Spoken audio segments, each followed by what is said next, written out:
ناس كتير بتبعت لي ان عندهم مشاكل كتيره قوي مع اهلهم، مش بس كده دول اوقات كمان بيفكروا في الانتحار. انا طبعا مش متخصصه وكتير دايما بقول لكم روحوا المتخصصين، بس انا النهارده جبت لكم امل عرفتي تربي. ازيك يا ميار؟ ازيك يا امل، عامله ايه؟ الحمد لله. قولي لي، انت اتكلمتي كتير قوي في الموضوعات دي عندك في البرنامج، فانا حابه النهارده تقولي للفولورز بتوعي ايه مشاكلهم وازاي كمان يتخطوها بعد ما كبروا ويعالجوا القديم. بصي يا ميار، لازم الاول نحط ايدينا على المشكله. يا سلام لو عرفنا هي اساسها كانت فين، يعني كانت في الطفوله ولا في المراهقه، عشان نعرف المشكله دي كانت شكلها عامل ازاي، وكمان نستنتج هو بابا وماما اتعاملوا معاها ازاي. في مشاكل كتير جدا لما نيجي نرجع ليها نلاقي الاهل كان هما المشكله فيها، او بسبب مقارنه، او بسبب كلام مش كويس، او بسبب مثلا توبيخ او كلمه كانت بتتقال. في ناس كتير قوي ما تقوليش الكلمه دي. فانا عشان اقدر اعرف شخصيتي لازم اتصنفها، امسك ورقه وقلم كده ابدا اشوف مميزاتي وعيوبي ايه، واقدر اشوف العيوب دي طب يا ترى دي بسبب ايه. ما في مميزات ظهرت عشان مثلا انا كنت شخص جدع معاكي، او في المواقف بان شخصيتي، فاكيد في المساوئ ده مثلا حد خاني قبل كده، حد اساء لي بكلمه قبل كده، فانا في رد فعل العكسي اللي انا بعمله، فده بقى حاجه وحشه. فانا لازم احلل شخصيتي الكويس فيها والوحش عشان اقدر اشوف الوحش ده كان سببه ايه، ونبدا نحله بشكل منطقي. ويا ترى محتاج مساعده ولا مش محتاج؟ هل لو هو محتاج مساعده الاهل هنا ليهم دور حتى بعد ما كبروا، ولا انا هفضل بما ان بابا وماما اللي كانوا السبب انا بفضل القي باللوم عليهم، ولدرجه ان انا لما بكبر بيبقى في دايما حاجز ما بيني وما بينهم، حتى لو هم السبب مش بحب يبقى في اي مشكله ما بين الاهل والابن، لان في الاول وفي الاخر دول ربوني علموني. يعني اكيد حتى لو ليهم مساوئ بس في مميزات كتير قوي للاب والام. لا تبكي على اللبن المسكوب، خلاص هو اللي حصل حصل، بابا وماما مش هيتغيروا. نحمد ربنا ان احنا طلعنا كويسين، برضو فينا مميزات كتير قوي. هو كام عيب او كام مشكله احنا بنتخطاهم، احنا كبرنا هنعقل بقى ده. فهي التجربه بتاعتهم عملت شويه مساوئ، او مش هم بس، المجتمع كله عمل توليفه كده فطلع شويه مساوئ فينا احنا. يعني كل واحد افهم من كده مسؤول عن تجربته، بابا وماما كانوا مسؤولين عن تجربتهم، انا كمان مسؤوله عن تجربتي، فلازم المشكله بتاعتي انا اللي احلها، ما استناش حد يحلها لي. بس لو عاوزه مساعده من حد اطلب مساعده من حد. مين بقى المفروض الاشخاص اللي يبقوا جديرين ان انا اطلب بيهم مساعده؟ لان كتير ناس بتطلب مساعده من ناس مش متخصصين فبيضيعوا اكتر. هو انا دلوقتي انا حطيت ايدي على المشكله فين، اقدر اعرفها يا ترى انا مشكلتي هقدر احلها بقراءه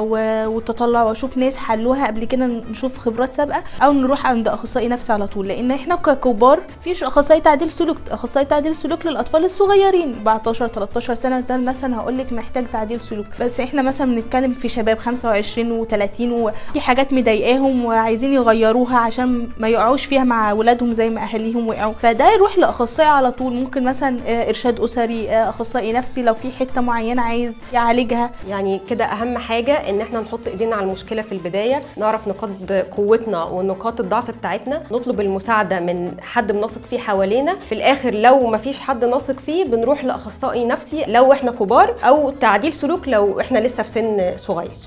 برضو يا امل مشكله كبيره قوي من اللي جات لي ان 3/4 الناس في سن مثلا 13 12 سنه هم بيفضلوا ان هم يقعدوا لوحدهم في اوضه مقفول عليهم عن انهم يندمجوا مع اي حد في المجتمع بره او حتى اسرتهم. طول ما انا بتكلم على سن الصغير قبل ال20 يبقى لازم بابا وماما يتدخلوا. حتى بعد ال20 لغه الحوار ما بين الاهل لازم تكون موجوده. العلاج ده هنا فيه نقطتين، نقطه من بابا وماما دي اهم حاجه، ان بابا وماما ما يخلوش ولادهم قافلين على نفسهم، يخشوا مش بدور بابا وماما اللي هو الامر والنهي، لا يكون دور صاحب. لان في السن ده سن المراهقه محتاج حد يسمعه بدل ما حد يلزمه، انت لازم تعمل كذا، ما تكلمش كذا، صاحب كذا، ما تصاحبش ده، انا كبرت خلاص ما تقوليش اعمل ايه، انا محتاج نصيحه. طب بص انا موافقه ان انت تصاحبه، بس خلي بالك من 1 2 3. مثلا لو بيشرب سجاير، احنا مش من عاداتنا نشرب سجاير، عايز تجربها جربها، بس ده مش اسلوبنا. شرب السجاير هيعمل 1 2 3. فيبقى في حوار، احنا في للاسف ما فيش حوار في السن ده، فعشان كده بينعزلوا. او كمان اي حاجه بتعملها غلط، انت ما عندكش راي، ما عندكش شخصيه، فبييجوا بعد كده يشتكوا ما عندهمش شخصيه وهم ليه منعزلين. النقطه الثانيه، طيب انت بابا وماما ما بيعملوش ده، مع ان ده الحل المفروض الاولاني. الحل الثاني الشاب بقى خلاص فيبدا يشوف حد شبهه يبدا يتواصل معاه، ينزل مثلا مكاتب، في مكاتب بتعمل انشطه الجماعيه مثلا زي مكتبه مصر العامه بتعمل انشطه كويسه، يروح يلعب الرياضه يتعرف على ناس جديده.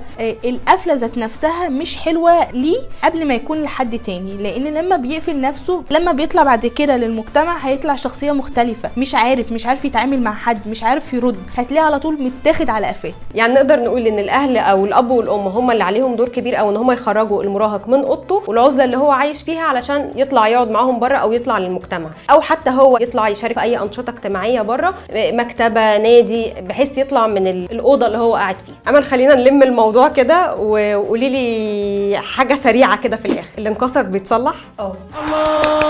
في اليابان بيعملوا عندهم ثقافه حلوه جدا، اي حاجه بتتكسر بيرجعوها تاني بتبقى شكل جمالي. بيربوا فيهم حته ايه، ان اي حاجه ممكن تنكسر ممكن ترجع تاني تتصلح بشكل تاني مختلف.